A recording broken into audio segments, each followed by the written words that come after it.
Well, good morning, everybody, and thank you for joining us to commemorate the 200th session of Pennsylvania General Assembly. I'm pleased to be here today with Speaker Turzai and Majority Leader Corman and Senator Scavello, Senator Bartolotto, Senator Alloway, and I'll let Mike take care of the House members that are here.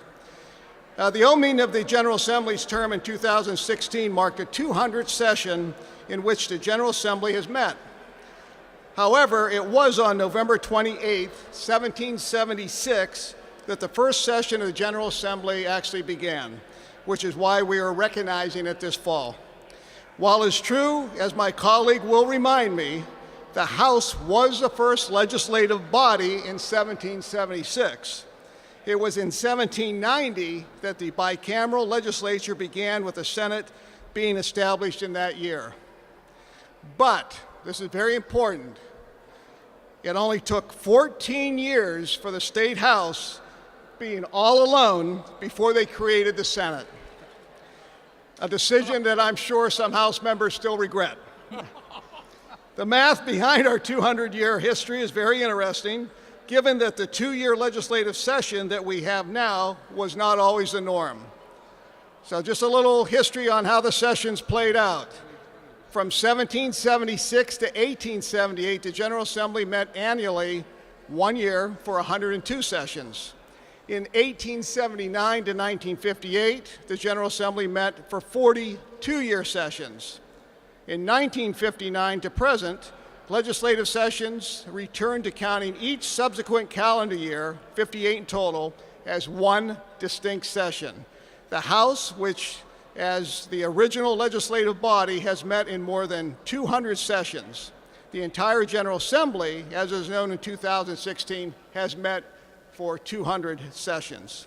So over the years, the legislature has met in various historic buildings across the Commonwealth, at locations including Independence Hall, and even a church. But since 1906, the legislature has routinely met here at our state building capitol here in Harrisburg. So next month, throughout November, the 200th session flag will be flying above the Capitol. The lights out front of the building will be red, white, and blue. And Melissa, thank you for taking care of all that for us. I understand that you're going to be turning those lights on and off. Behind us in the rotunda cases are also pieces of history regarding the legislature, and I encourage everybody to take a look at those. And it is my distinct pleasure and honor to introduce my friend and my colleague who will make some remarks, Speaker of the House, Mike Turzai. Senator, thank you. It's just an honor to be here with my good friend and the Senate Pro Tem, Senator Joe Scarnati, along with the Majority Leader, Senator Jake Corman, and Senator Bartolotto. Now, the three of those individuals all went first elected to the Senate.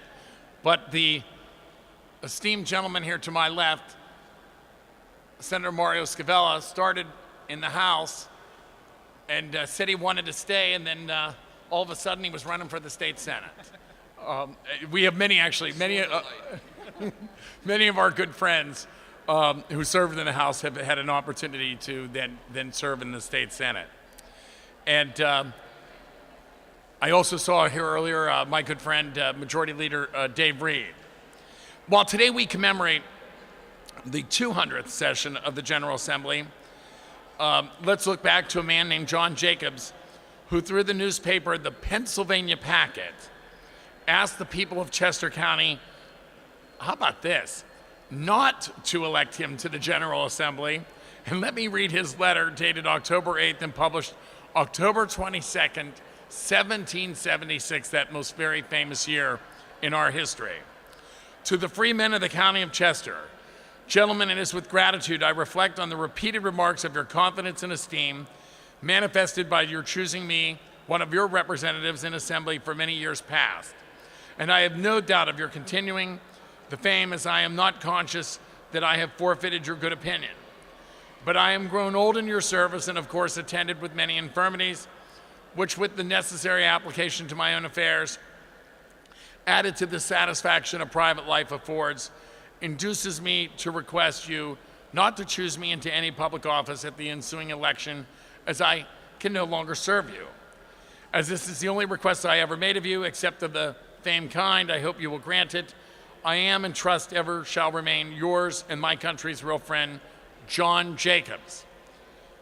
Well, he was indeed elected, and they did not honor his request. And on November 28th, 1776, the first day of the first session of the General Assembly, this is after creating the United States, he was elected Speaker. And he had a long and busy career in the Assembly, even though he was first elected to the Provincial Assembly in 1762, and served right through the Revolution and independence. Now, next year, the 201st session of the General Assembly and also the 335th anniversary of the combined Provincial Assembly and General Assembly, which is our direct antecedent, we have our 335th anniversary. And as you know, in 1682, William Penn ordered this assembly to meet at Chester in December, and that first assembly met for 4 days, Monday, December 4th through Thursday, December 7th. We presume that each of the counties elected 7 representatives. You may not have known this, Pennsylvania's original first 3 counties were Bucks, Philadelphia, and Chester. The rest of us were very glad that the other counties came along.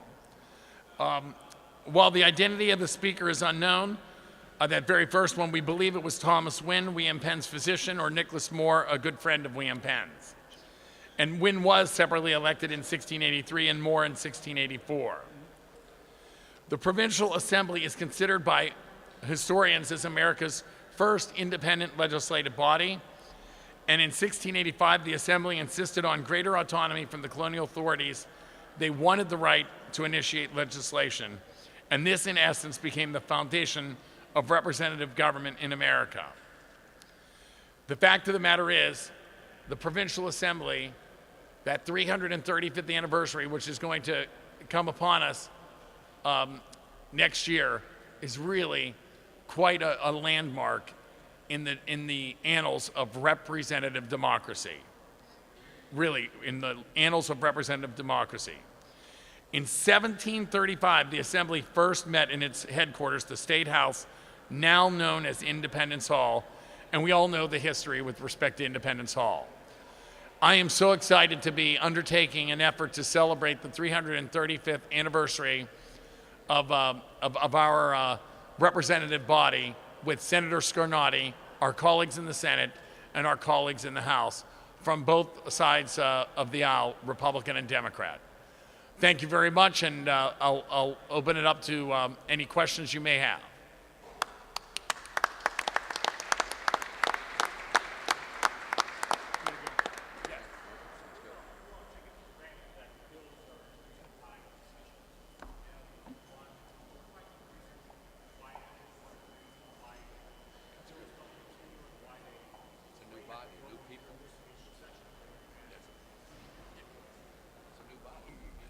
Our resident historian, it's a new elected group of members, right? The election is really the essence of representative democracy. So the notion being is that the new members, Senate and House, becoming a new body, a new session, begin anew, and the people have spoken, so perhaps the direction they want to take on a number of these legislative items is different.